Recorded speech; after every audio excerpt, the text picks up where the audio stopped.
여러분 안녕하십니까? 광주 MBC 뉴스투데이 시작합니다. 먼저 오늘의 주요 뉴스입니다. 80년 5.18 당시 헬기 사격의 상흔을 고스란히 안고 있는 전일빌딩이 4년간의 리모델링을 마치고 개관을 앞두고 있습니다. 광주형 일자리 문제를 해결하기 위해 광주 지역 국회의원 당선인들이 광주시와 한국노총을 잇따라 만난 가운데 오는 29일로 예정된 주주총회 이전에 노사를 중지할 수 있을지 주목되고 있습니다. 코로나19로 음주 단속 방식을 바꾼 이후 운전자들의 음주운전이 늘어나자 경찰이 오늘부터 새로운 장비를 투입해 음주 단속을 강화합니다. 순천대와 조선대에 이어 전남대도 코로나19 확산 방지를 위해 1학기 전체 수업을 재택 수업으로 진행합니다. 전두환이 오는 27일 다시 광주 법정에 설 예정입니다. 전두환은 헬기 사격을 부정하고 있지만 전일빌딩에는 그 증거들이 고스란히 남아있는데요. 이 전일빌딩이 리모델링을 마치고 개관을 앞두고 있습니다. 우종훈 기자가 취재했습니다. 1980년 5월 21일 광주 시내에 애국가가 흘러나옵니다. 이내 하얀 건물들 위로 검은 헬기 그림자가 밀려오더니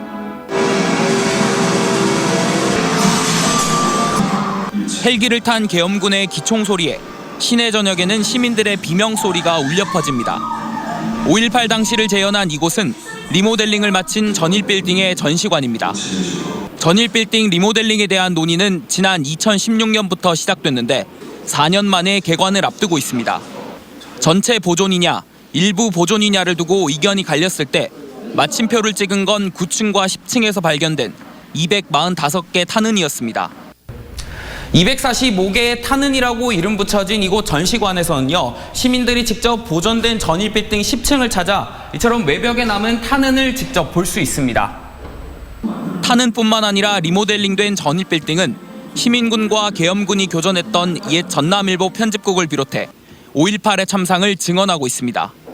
저희 광주 시민뿐만 아니라 외지인들께서도 5.18을 가벼운 마음으로 쉽게 접하실 수 있도록 저희가 총탄 흔적을 원형 보존을 했고, 지하 1층, 지상 10층 높이 건물은 광주 전남 관광지를 홍보하는 등 문화 공간으로도 활용됩니다. 개관은 오는 4월 말로 예정됐는데 변수는 코로나19입니다. 시민들한테 빨리 선보이고 싶은 마음이 있는데 지금 코로나 이런 분위기가 어떻게 될지는 모르겠습니다. 지금 예단할 수 없으니까. 4년을 기다린 전일빌딩이 5.18 40주년을 앞둔 오는 5월 이전 시민들에게 공개돼 진실을 알릴 수 있을지 주목됩니다. MBC 뉴스 우종훈입니다. 21대 총선 민주당 당선인들이 광주형 일자리와 관련해 노사를 중지할 수 있을지 주목되고 있습니다. 광주 지역 국회의원 당선인들은 광주시와 한국노총을 잇따라 만난 자리에서 광주형 일자리의 성공은 노사 상생에 있다는 점을 강조했습니다. 당선인들은 양측의 입장을 바탕으로 중재를 시도할 예정이고 현대차 관계자들도 만날 예정인 것으로 알려졌습니다. 광주 글로벌모터스 주주들은 이에 앞서 오는 29일까지 사업이 정상화가 되지 않으면 주주총회를 개최해 사업 진행 여부를 결정하기로 의결한 바 있어 그 이전에 성과를 낼 수 있을지 관심이 모아지고 있습니다.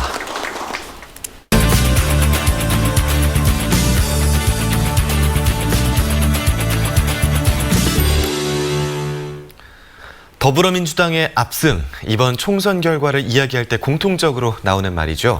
왜 이런 결과가 나왔는지, 또 이번 총선 결과가 주는 시사점은 뭔지 캠핑정책 리서치 오승용 대표와 이야기 나눠보겠습니다. 안녕하십니까? 네, 안녕하십니까? 안녕하십니까? 네, 이번에 더불어민주당이 압승한 이유 분석하셨을 텐데요. 좀 전해주시죠. 네, 한마디로 국난 극복 프레임인데 정권 심판 프레임 경쟁에서 민주당이 주도한 국난 극복 프레임이 승리했다라고 말씀드릴 수 있을 것 같습니다.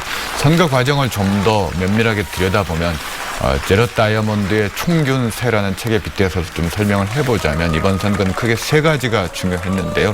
첫 번째 돈, 즉 재난수당 현금 80만 원 프레임에 대해서 미래통합당이 갈팡질팡했던 것들이 유권자의 마음을 얻는 데 실패했던 것 같고요. 균, 코로나19 사태에 대해서 한국 정부의 대처에 외신과 애국 지도자의 칭송이 이어졌다는 것, 이게 국민들의 자부심을 유발했던 것 같습니다.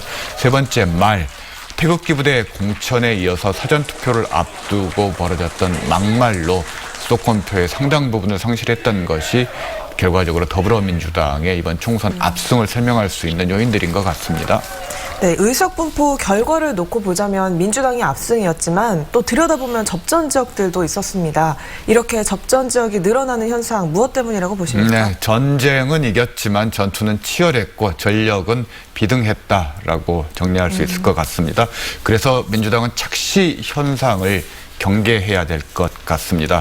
선거는 경제고 코로나19로 인해서 자영업 그리고 프리랜서업 등을 중심으로 실제로 생계가 많이 어려운 상황입니다. 선거 막판 긴급 재난수당이 아니었다면 민주당이 상당히 고전할 수밖에 없는 선거였는데요. 특히 70여 곳에 이르는 수도권 선거구에서 3%포인트 내에서 경쟁했던 선거구가 많았던 것들은 이런 코로나19 사태로 인한 어려운 경제 사정을 반영한 것이다. 이렇게 설명할 수 있을 것 같습니다. 네, 이 호남과 영남, 지도에 나타난 결과만을 놓고 보면 지역주의가 부활한 것 같다라는 목소리를 나오기도 하거든요. 어떻게 보십니까? 뭐 그렇게 볼 수도 있습니다만 꼭 그렇지는 않은 것 같습니다. 지도를 그리는 방식은 여러 가지가 있는데요. 우선 의석을 기준으로 지도를 표기한다면 아마도 동홍, 서청 이렇게 표현할 수 있을 것 같습니다. 영남 중심으로 미래통합당 지지가 결집되어 있는 것들을 선명하게 볼 수 있는 장점이 있지만 그러나 득표율로 지도를 표기하면 동쪽은 홍, 그리고 서쪽은 보라색, 그리고 남쪽은 청 이렇게 표기할 수 있다는 겁니다. 그만큼 청색과 홍색이 섞였던 경합적이 많았다는 것이 수도권에 선명하게 표기가 된다는 겁니다. 253개 지역구 중에서 민주당이 실제 지역구에서 얻었던 득표율은 49.9%였고요. 미래통합당이 얻었던 지역구 총 득표율은 41.5%였다는 겁니다. 겨우 7.5%포인트밖에 차이가 안 났다는 거기 때문에 이걸 기준으로 지역주의의 부활이라고 얘기하는 것은 좀 성급한 측면이 있다고 할 수 있을 것 같습니다. 네, 또 이번 선거 준연동형 비례대표제가 처음으로 도입이 됐는데요. 애초 취지와는 달리 양당 구도가 더 심화가 됐습니다. 다당제 실험은 이대로 끝났다고 봐도 되는 걸까요? 이번 선거는 국민의당 계열 정당에 대한 민심의 준엄한 심판이었다. 이렇게 한마디로 말씀드릴 수 있을 것 같고요. 그리고 준연동형 제도의 도입에도 불구하고 정의당이 6석에 그쳤다라는 것은 선거제 개혁 과정에서 꼼수 행보에 대한 민심의 이탈 이런 부분들로 설명할 수 있을 것 같습니다. 이것이 민주당 없는 정의당의 진짜 실력 아닌가 자성해 볼 측면들이 있는 것 같습니다. 한 가지 아이러니는 이번 선거 제도의 도입으로 오히려 소수당이 소멸에 이르는 그런 선거 결과를 가져왔지만 역설적으로 이번 선거의 최대 피해자는 미래통합당이라는 겁니다.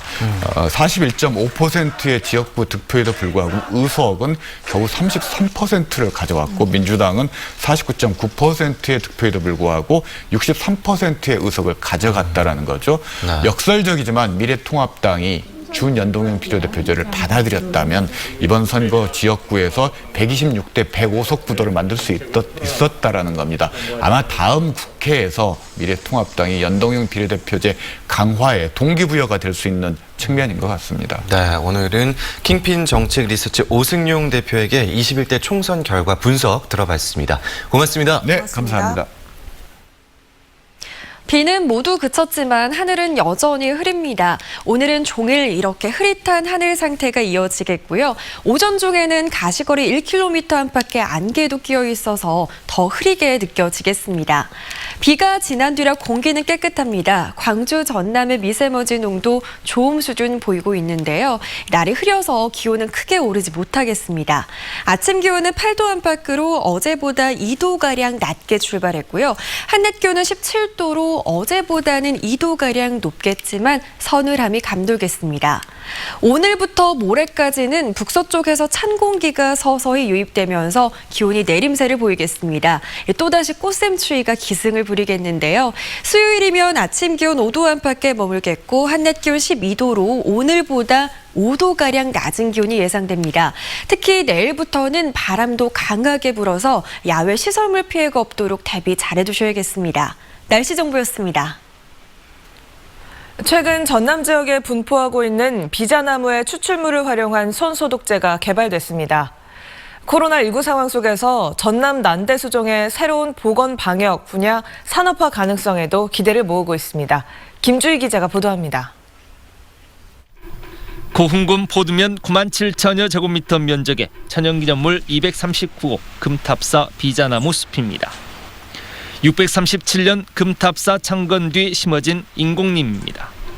높이 10m, 가슴 높이 지름 50cm 정도의 아름드리 비자나무가 빽빽하게 우거져 있습니다. 난대성 상록세인 비자림은 전남 지역에만 50여 헥타르가 분포하고 있습니다. 이 비자나무에 함유된 항바이러스 천연 성분을 활용한 손소독제 제품이 최근 개발됐습니다. 전남 산림자원연구소는 비자나무 잎에 다량 함유된 폴리페놀의 일종인 카테킨 성분이 포도상 구균, 인플루엔자 바이러스 등의 뛰어난 항바이러스 기능을 한다는 점에 착안했습니다. 연구소는 현재 항균 수종 손소독제 제품에 대한 특허 출원을 준비하고 있습니다. 또 순천의 한 민간 기업의 기술 정보 이전을 통해 시제품 생산도 앞두고 있습니다. 그 비자나무 추출물을 첨가해서 만든 손소독제이고 거기다가 에탄올 특유의 역한 냄새를 없애는 어떤 향까지 천연 에센셜 오일을 저희들이 추출해서 만들어서 향까지 넣기 때문에 굉장히 그 사용자들로부터 호평을 받고 있습니다. 연구소 측은 궁극적으로 도내에 분포하고 있는 산림 자원을 활용해 천연물 신약 개발까지 도전할 계획입니다. 지금은 비자나무 추출물 가지고 손소독제만 만들었지만 앞으로는 천연물 신약 분야까지 같이 공동 연구를 통해서 우리 도내에 분포하는 산림 자원이 약이 개발되는 날까지 정말 최선을 다해서 연구를 해볼 계획입니다.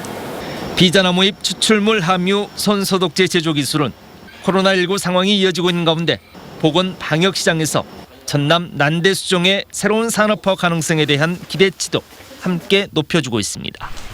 MBC 뉴스 김주희입니다. 순천대와 조선대에 이어 전남대학교도 1학기 전체 수업을 재택 수업으로 진행합니다. 전남대는 코로나19 확산 방지를 위해 집합 수업이 불가피한 실험 실습, 전공 실기 교과목을 제외한 모든 수업을 1학기 전체 재택 수업으로 하기로 했다고 밝혔습니다. 다만 코로나19 확산 추세에 따라 재택 수업 기간은 단축될 수 있습니다.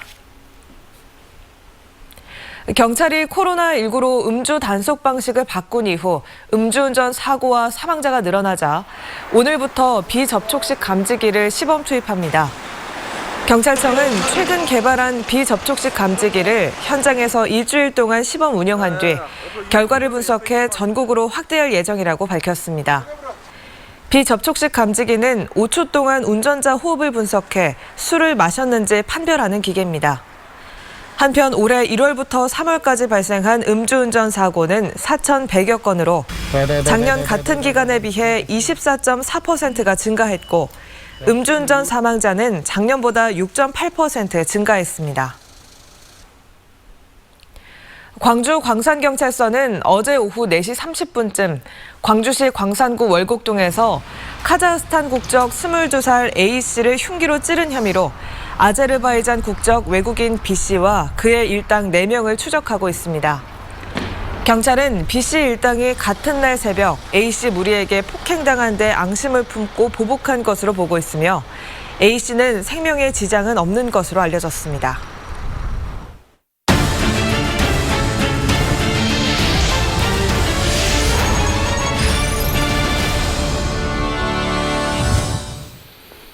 다 자란 농작물들을 갈아엎고 또 폐기하는 일이 농촌에서 해마다 되풀이되고 있습니다. 재배 면적이나 생산량의 예측이 틀려서 빚어지는 우리 농업의 고질적인 문제인데요. 20여 년 농업 관측 사상 처음으로 실측 조사가 도입됐습니다. 문현철 기자가 취재했습니다. 한창 자라고 있는 마늘밭을 갈아엎고 있습니다. 수확철에 이루어지는 산지 폐기가 이례적으로 앞당겨졌습니다. 마늘 가격이 떨어진 상태에서 재배 면적이 평년보다 늘어날 것으로 예측돼 선제적인 대응에 나선 겁니다. 한국농촌경제연구원 농업관측본부가 농업관측 20여 년 역사상 처음으로 실측 조사를 통해 검증에 얻은 결과입니다. 조사원이 직접 표본 농가들을 방문해 경작 사실과 실제 재배 면적을 조사해 정확도를 크게 높였습니다. 또 실측을 해서 각종 첨단 장비를 이용해서 정확도를 높임으로써 사전 면적 조절이 가능하다. 전화로만 재배 의향이나 면적을 파악했던 기존 조사는 실제 재배 현황과 동떨어지고 농작물 통계도 오류가 많았다는 지적입니다. 이는 농산물 시장에 혼선을 주고 농민들도 농정을 불신하는 가장 큰 이유였습니다. 수확량에 대해서는 또 자연재해도 있고 병충해도 있기 때문에 농가 입장에서는 예측을 못할 이런 부분들이 있죠. 농업관측본부는 재배 면적 실측에 이어 생육이나 생산량 실측도 추진할 계획입니다.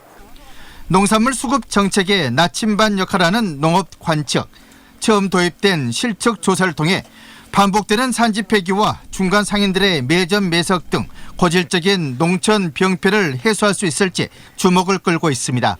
MBC 뉴스 문현철입니다. 광주와 전남 과학기술인들이 방사광 가속기 호남권 유치 지지 성명을 발표했습니다. 광주 전남 과학기술인 2,200여 명은 혁신도시인 나주는 안정적인 지반과 AI 인프라, 에너지 연관 기업이 집적해 있어 방사광 가속기 구축을 위한 최적의 입지 조건을 갖추고 있다고 주장했습니다. 또 방사광 가속기가 호남권에 구축되면 전국 최하위 수준인 호남권의 연구개발 환경도 획기적으로 개선될 것이라고 말했습니다.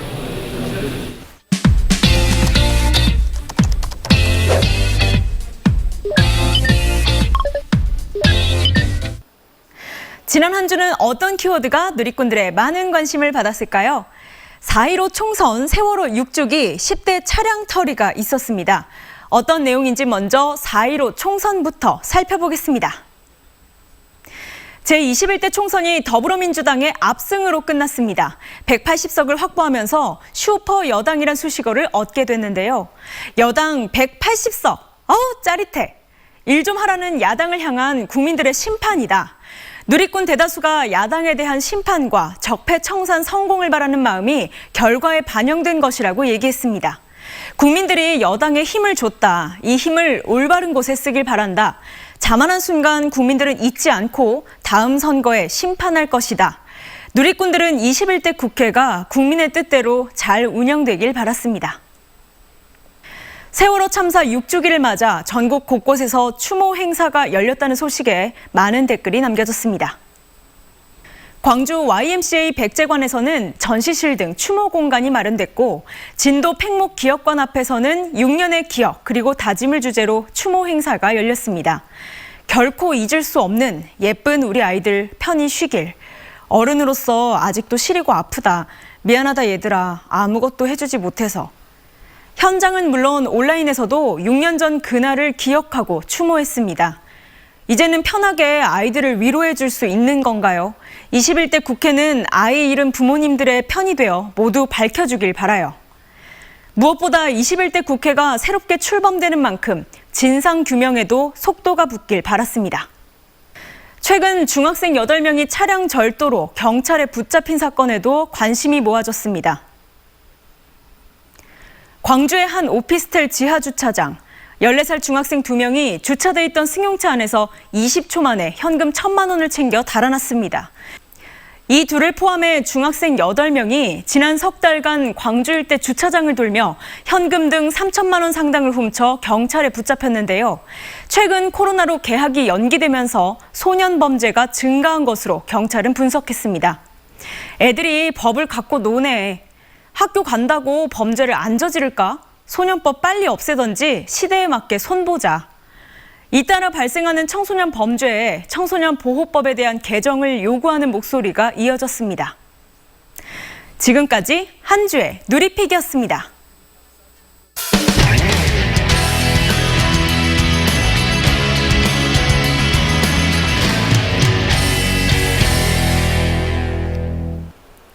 코로나19로 인해 특히 장애인들은 훨씬 가혹한 시간을 보내고 있습니다. 재난재해 상황에서 사각지대에 내몰리는 이들을 위해 대책 마련이 절실합니다. 대구 MBC 박재영 기자가 보도합니다. 지체장애 1급인 서경수 씨는 대부분의 시간을 집에서 보내고 있습니다. 사람들과의 유일한 소통 통로였던 장애인 야간학교가 2달째 휴업한 겁니다. 코로나19 사태로 갈 곳도 마땅치 않다 보니 우울과 불안이 커지고 있습니다. 하도 못 가는 게 나았다가 못 살았어야지. 아니 뭐 최대한 뭐 주의식에 뭐 답답하고. 코로나19로 장애인은 학교에 갈 수가 없고 온라인 수업도 거의 불가능합니다. 최근 방문 수업을 겨우 시작한 곳도 있지만 이마저도 못하는 경우가 태반입니다.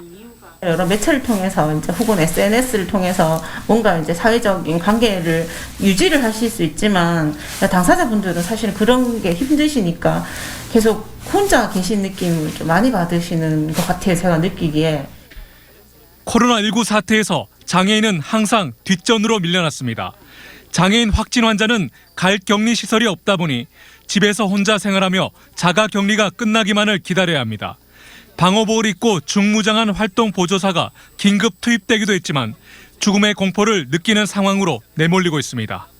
병원에 가서 이렇게 그런 지원을 받았는데 지금 현재 그런 서비스를 전혀 못 받고 있어서 솔직히 좀 많이 걱정된 상태입니다. 지난 2015년 메르스 발생 때도 메르스 사태를 겪고 난 지금도 장애인은 늘 대책의 끄트머리에 있습니다. 장애인 확진자에 대한 생활 지원 인력이 공식적으로 투입되고 있지도 않고 장애인 확진자가 병원에 갔을 때 이 장애인 확진자를 어떻게 대응해야 하는가에 대한 이 병원 매뉴얼도 없는 상태입니다. 사회적 거리두기 또한 혼자서 생활하기도 어려운 장애인들에겐 사회적 고립이 될 수 있는 상황. 코로나19를 계기로 감염병에 대비한 장애인 대책 수립이 시급합니다. MBC 뉴스 박재영입니다. 코로나19로 스트레스를 받는 주민과 격리 대상자들 가운데 10명 중 4명이 막연한 불안감을 호소하는 것으로 나타났습니다. 전남소방본부는 지난달 27일부터 최근까지 격리자와 지역 주민 200여 명을 상담한 결과 43%가 막연한 불안감을, 19%가 사회적 거리두기에 따른 우울감 등을 호소했다고 밝혔습니다. 또 경제적 어려움과 계약 연기에 따른 자녀 양육 스트레스가 뒤를 이었습니다. 온라인 계약에 따른 긴급 돌봄에 참여한 전남 지역 초등학생 수가 전국 상위권인 것으로 나타났습니다. 교육부에 따르면 지난달 1차 긴급 돌봄에 참여한 전남 지역 학생은 전국에서 세 번째로 많은 1,500여 명이었고 최근 실시한 긴급 돌봄에는 전국에서 네 번째로 많은 7,800여 명의 학생이 참여했습니다.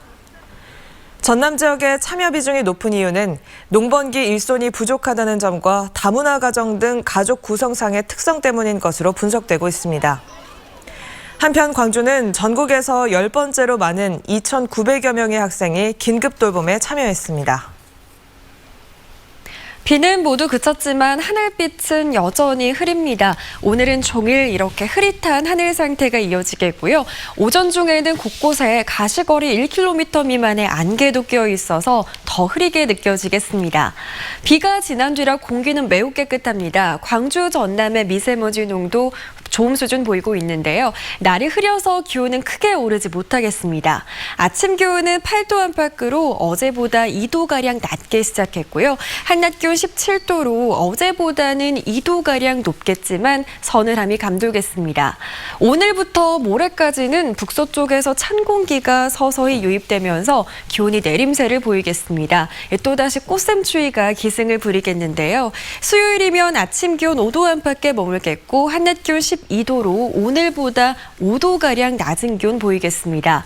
특히 내일부터는 바람이 매우 강하게 불 것으로 예상돼서요. 야외 시설물 피해가 없도록 대비 잘해두셔야겠습니다.